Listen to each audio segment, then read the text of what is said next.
السلام علیکم ورحمۃ اللہ وبرکاتہ۔ ہمارے دیش میں کافر لفظ کو بہت زیادہ ایشو بنایا گیا ہے، اعتراض کا سبب بنایا گیا ہے، اور کافر ورڈ سنتے ہی بہت سارے لوگ ایک طرح سے بدک جاتے ہیں۔ ان کو لگتا ہے کہ بھائی یہ ہمارے لیے استعمال ہوا، جبکہ ایسی کوئی بات نہیں ہے۔ کافر ایک لفظ ہے، عربی ورڈ ہے، اور لفظ اپنے میننگ مطلب کے اعتبار سے کہیں پہ بھی استعمال ہو سکتا ہے۔ کافر ورڈز کو قرآن میں 3 الگ الگ معنی کے لیے استعمال کیا گیا ہے۔ جیسے کافر کا ایک مطلب لیا گیا ہے انکار کرنے والا، کافر کا دوسرا مطلب لیا گیا ہے ناشکری کرنے والا، اور تیسرا مطلب لیا گیا ہے چھپانے والا۔ تو کوئی بھی کسی چیز کا انکار کرے تو اس کے لیے وہ لفظ استعمال ہوگا کافر۔ جیسا قرآن میں کافر جو استعمال ہوا ہے، جس نے مالک کا انکار کیا، جس نے مالک کے ایک ہونے کا انکار کیا، جس نے مالک کی نشانیوں کو دیکھ کر بھی نہیں پہچانا، اور صرف انکار ہی نہیں کیا، اس کو بیسس بنا کر کے لڑائی بھی کی، جھگڑا بھی کیا، اس کو اللہ تعالیٰ خطاب کر کے قرآن بلکہ ایک کافر کو خطاب کر کے ایک آیت بھی ہے، یا ایھا الکافرون۔ تو یہ کافر ورڈز جو ہے اپنی میننگ کے اعتبار سے کہیں پہ بھی استعمال ہو سکتا ہے۔ کافر جو ہے مسلمانوں کے لیے بھی استعمال ہوا ہے۔ جیسے ایک حدیث ہے، من ترک الصلاۃ کفر، جس نے صلاۃ کو چھوڑا، جس نے نماز کو چھوڑا، جس نے ایک وقت کی بھی نماز چھوڑا تو اس نے کفر کیا، اور جو کفر کرے وہ کافر ہے۔ اسی طرح ناشکری، تو ناشکری میں تو مسلمان ہی آتا ہے۔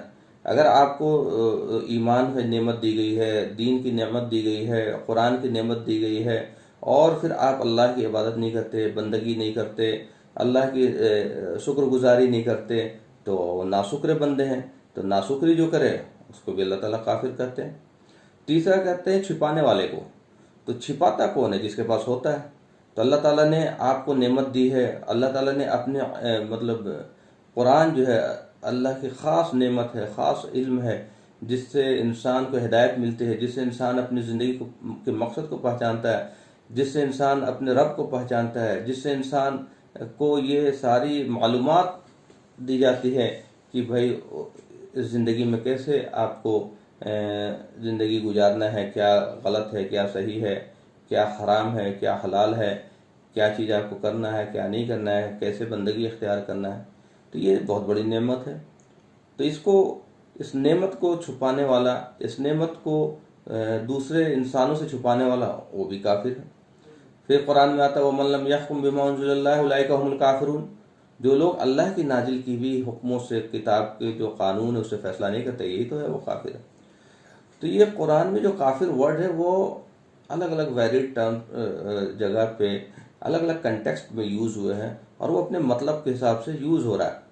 ہر پازیٹیو میننگ کوئی ورڈس ہے تو اس کا ایک نگیٹو ورڈس بھی ہوتا ہے، ایک الٹا جیسے اگر ہندوستان میں جو عام لینگویج میں استعمال کرتے ہیں، اگر ہم کسی کو آستک کہیں، مطلب آستھاوان، جو مالک میں آستھا رکھتا ہے، آستھاوان اگر کہیں تو اس کا الٹا کیا ہوگا؟ ناستک۔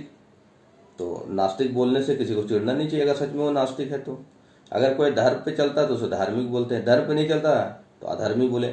تو ہر لفظ کا ایک الٹا یا ایک نگیٹو لفظ بھی آئے گا، تو وہ نگیٹو لفظ جو ہے وہ اپنے میننگ کے اعتبار سے کہیں پہ بھی استعمال ہو سکتا ہے۔ تو اسی طرح یہ کافر بھی ہے جو اپنے میننگ کے اعتبار سے کہیں پہ بھی استعمال ہوتا ہے۔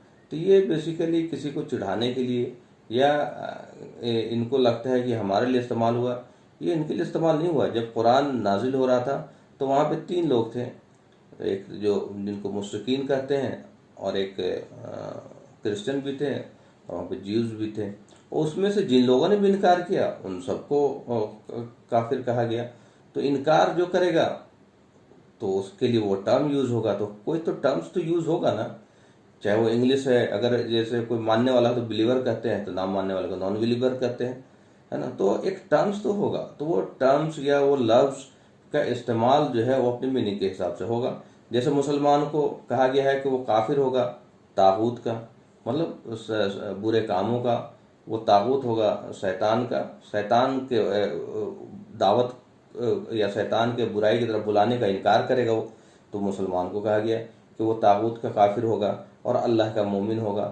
تو یہ ورڈز سے ہمیں بدکنا نہیں چاہیے، بلکہ میں آگرہ کروں گا اپنے ہندو بھائیوں کو کہ آپ قرآن پڑھیں، آپ دیکھیں کہ کس کنٹیکسٹ میں وہ کافر ورڈ یوز ہوا ہے۔ ہے نا، تو وہ آپ کو خود سمجھ میں آئے گا کہ کافر ایک لفظ ہے، اور وہ لفظ اپنے میننگ کے اعتبار سے کہیں پہ بھی استعمال ہو سکتا ہے۔ وآخر دعوانا الحمدللہ رب العالمین۔